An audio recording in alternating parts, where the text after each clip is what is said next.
Siapa di sini yang gak suka oncom? Coba deh kalian masak kayak gini.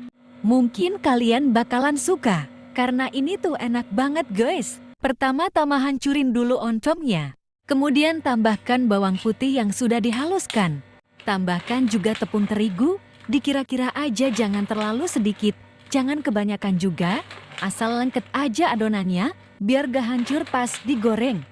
Tambahkan garam dan gula pasir secukupnya. Penyedap rasa, merica, tambahkan air sedikit demi sedikit.